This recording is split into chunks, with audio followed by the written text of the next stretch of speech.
Guys one piece मांगा chapter 1118 अब आ चुका है और ये चैप्टर सच में काफी ज्यादा इंटरेस्टिंग है और काफी ज्यादा सरप्राइजिंग भी है। इस चैप्टर के अंदर हमें काफी कुछ पता लग रहा है एंड यहाँ पे हमें दो एल्डर्स की एबिलिटी भी पता लगी है जो कि काफी ज्यादा ओवर पावर है, क्योंकि तुम देख ही सकते हो ये मोए मरे हुए बुढ़े क्या ही कर लेंगे, पर इनकी पावर्स जो है अगर हम इनको कंपेयर करें तो ये काफी ज्यादा स्ट्रॉन्ग है। और जितने इंटरेस्टिंग इसके स्पॉयलर्स थे उससे भी ज्यादा इंटरेस्टिंग अपना पूरा का पूरा मांगा चैप्टर है। तो बिना किसी वेट के let's start A video after small intro.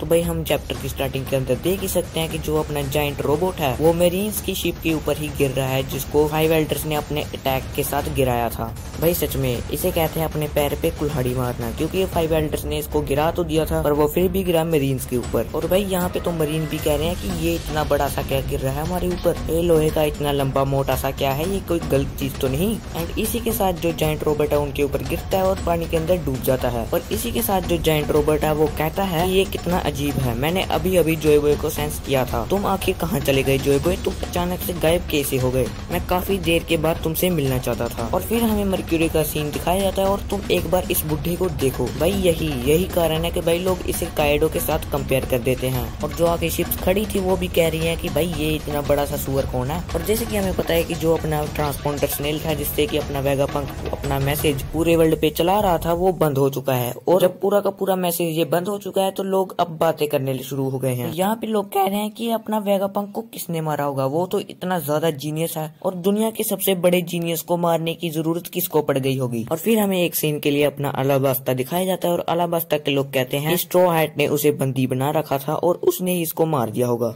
भाई देखो क्रोकोडाइल ने इनको दास बना के रखा हुआ था, भाई लूफी ने बचाया था और ये लूफी के खिलाफ ही आज बातें कर रहे हैं। और फिर हमें नेवी के भी कुछ बंदे दिखाए जाते हैं और वो कहते हैं कि भाई वर्ल्ड गवर्नमेंट तो उसे नहीं मारेगी। और वो ये कहते हैं कि भाई वर्ल्ड गवर्नमेंट उसे कुछ नियमों को तोड़ने के लिए थोड़ी मारेगी, नियम तो हम भी तोड़ते हैं, हमें तो नहीं मारा अभी तक, और हम तो है भी धरती पे बोझ, पर वो तो जीनियस बनता था पूरी दुनिया पे। फिर हमें ड्रेस रोजा के कुछ सीन दिखाए जाते हैं जहाँ पे रेबेक्का एंड लियो के कुछ सीन्स थे। एंड लियो कहता है क्या इसको लूफी लैंड ने मारा है, एंड जो अपनी रेबेक्का है वो कहते हैं कि तुम फुद्दू मत बनो, ये दुनिया फुद्दू है, तुम मत बनो। फिर हमें यॉर्क दिखाई जाती है और जो अपनी यॉर्क है उसको अपने वर्क्यूरी का फोन आता है और वर्क्यूरी कहता है कि कहाँ पे है वो दोनों जीनियस। ये देखो ये बंदे किसी को भी नहीं छोड़ रही, ये 2 बच गए और दोनों को मारना चाहते हैं। भाई सही में मुझे लग रहा है कि ये बाद में यॉर्क को भी पकड़ेंगे और उसको भी बहुत गंदा पेलेंगे। फिर हमारी यॉर्क अपने वर्क्यूरी को उनकी लोकेशन बता भी देती है और फिर हमें बताया जाता है अपने लूफी और जायंट्स। जो अपना लूफी है वो अपने जायंट्स के साथ लैंड करता है अल्बाफ वाली शिप के अंदर और वो कहता है चलो अल्बाफ। और फिर जो अपनी बोनी है वो भी लूफी को देख के काफी ज्यादा खुश होती है। फिर हमें कुछ वाइस एडमिरल्स दिखाए जाते हैं जो कि अपने जायंट्स की शिप पे अटैक कर रहे थे, पर उसको अपने बोनी ने ठीक ठाक ठिकाने लगा दिया है। फिर हमें यहाँ पे नाइस लॉबी के 2 जायंट्स भी दिखाए जाते हैं और एक जायंट जो था वो अपने एक दोस्त को कहता है जिसका नाम कच्ची था,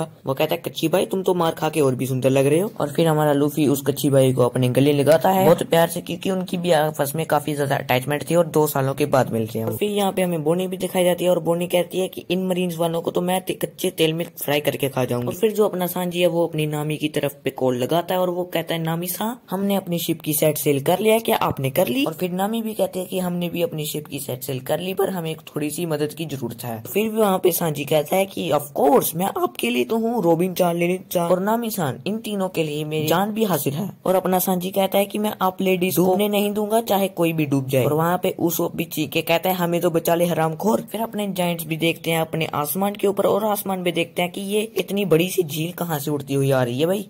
और यहाँ पे अपने अटैक कर रहे थे संत मंगल, जो एक जायंट है वो अपने लूफी को खाना देता है और वो लूफी को कहता है कि मेरे कैप्टन ने मुझे बताया था कि तुम 7 जन्मों से भूखे हो, तो इसलिए मैंने ड्रम भर के तुम्हारे लिए खाना बनाया हुआ है। और वहाँ पे लूफी भी कहता है ये सब तो ठीक है, पर मेरे लिए बैकअप के लिए भी खाना बना लेना क्योंकि मुझे भूख ज्यादा लगी हुई है। और ये बात सुन के अपना जायंट भी कहता है कि बेक्रांतिकारी की औलाद कितना खाएगा, पेट फट जाएगा तेरा। और फिर जो अपना मार्स है वो अपना एक स्पेशल मूव को यूज करता है, ये काफी ज्यादा स्ट्रॉन्ग चीज है। इसके अंदर अपना मार्स क्या करता है कि अपने मुंह से लेजर बीम्स निकालता है और जो अपने जायंट्स है वो अपनी शील्ड की मदद से उस लेजर बीम को रोक रहे होते हैं। और जो अपने जायंट दोस्त हैं वो लेजर बीम को ज्यादातर रोक नहीं पाते और वो वहाँ पे गिर जाते हैं। और जो लेजर बीम है वो शिप के ऊपर आग लगा देती है और जो आग है वो अपनी सेल के ऊपर भी लग रही होती है और इसकी वजह से ही सबकी जान के ऊपर खतरा मंडराया हुआ है। और वहाँ पे अपना मार्स कहता है कि तुम में से एक बंदा भी जिंदा बच के नहीं निकलने पाएगा। और वहाँ पे जो जायंट्स होते हैं वो कहते हैं कि अगर ये उड़ सकता है तो ये हमारा दुनिया के अंत तक पीछा कर सकता है और ये जो मॉन्स्टर है इसे इग्नोर हम नहीं कर सकते। और यहाँ पे जो अपने मरीन्स है वो भी हैरान हो जाते हैं और वो कहते हैं कि ये मॉन्स्टर कहाँ से आ गया। यहाँ से हमें ये चीज पता लगता है कि उन मरीन्स वालों को भी नहीं पता कि ये 5 एल्डर्स में से एक है। फिर हमें यहाँ पे लूफी की आवाज आती है और लूफी कहता है मेरा पेट भर चुका है और अब आ चुकी है बारी लड़ने की। और जो अपना लूफी है वो ट्रांसफॉर्म हो जाता है। पर यहाँ पे हमें एक और चीज दिखाई जाती है। मरीन्स यहाँ पे नोटिस करते हैं कि जो अपने सी लेवल्स है वो बढ़ रहे हैं और जो वहाँ पे मरीन्स है वो कहते हैं कि क्या वो बुड्ढा सही में सच तो नहीं बोल रहा था। जो अपनी बोनी है वो अपनी लूफी को देखती है और कहते हैं नीका। और लूफी कहता है कि मुझे नहीं पता तुम किस बारे में बात कर रही हो। फिर जो अपने डोरी और ब्रोगी है वो नाच रहे होते हैं और वो कहते हैं कि ये एक त्योहार के जैसे हैं और वो ये भी कहते हैं कि हमें ऐसे नाकाबंदी के बीचों बीच नहीं नाचना चाहिए। और फिर जो अपना लूफी है वो कहता है कि मुझे नहीं पता तुम्हारी पावर्स कैसे काम करती हैं पर तुम ये कर सकती हो और जब भी मैं फ्री हो जाता हूँ तब मैं कुछ ऐसा देखता हूँ तो तुम भी ऐसा करो। और फिर जो अपनी बोनी है उसे कुमा की कुछ मेमोरीज याद आ जाती है और जो कुमा है उस मेमोरी के अंदर वो कह रहा होता है कि गिनी तुम आराम से आराम कर सकती हो, मैं बोनी का आराम से ख्याल रखूंगा। और कुमा इस बात को आराम से कह रहा होता है। और फिर जो बोनी है वो भी एक नीका बन जाती है। और फिर जो मरीन है वो उन दोनों को देख के कहते हैं कि ये 2 पागल जायंट्स कौन हैं। और जो जायंट्स है वो कहते हैं वाओ 2 नीकास। और हमें यहाँ पे दिखाया जाता है जायंट रोबोट और जायंट रोबोट के अंदर का जो ट्रांसपोंडर स्नेल था उसके अंदर चक चक की आवाज आने लग जाती है। और जो अपना जायंट रोबोट है वो कहते हैं कि 2 योद्धा आउट ऑफ कंट्रोल होके दौड़ रहे हैं। और यहीं पे चैप्टर नंबर 1118 खत्म हो जाता है। हम बात करते हैं अब चैप्टर नंबर 1119 की। तो अगर हम बात करें 1119 चैप्टर में क्या होने वाला है तो हम कह सकते हैं कि जैसे जायंट रोबोट के अंदर ट्रांसपोंडर स्नेल की आवाज आई है तो हो सकता है वर्ल्ड के अंदर वेगापंक का ब्रॉडकास्ट फिर से स्टार्ट हो जाए और वो जॉय बॉय का असली नाम भी रिवील कर दे। तो हो सकता है 1119 चैप्टर काफी ज्यादा स्पेशल निकल के आए। बाकी इस वीडियो के लिए बस इतना ही। अगर तुम्हें ये वीडियो अच्छी लगी तो तुम इसको लाइक कर सकते हो और चैनल को सब्सक्राइब कर सकते हो।